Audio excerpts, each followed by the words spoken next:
ja us vam informar, la flota que s'utilitza pel servei de recollida, neteja i reciclatge de Calella no és l'adequada.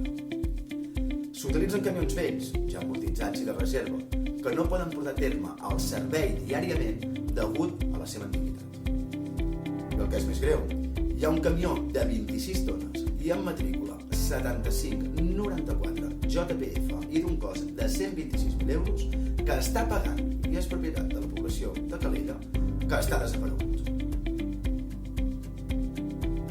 Amb el treball portat a terme des de fa temps amb les xarxes ciutadanes per una Calella neta hem descobert on es troba aquest camió propietat de la població calellenca.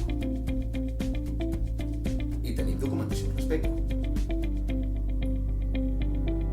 Que un camió propietat de Calella faci el servei a un altre lloc que no sigui Calella significa una falta molt greu segons el plec de condicions administratives amb el que regeix el servei de neteja i motiu suficient per rescindir el contracte de l'empresa de neteja.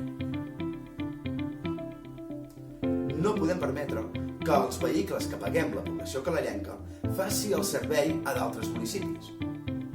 Això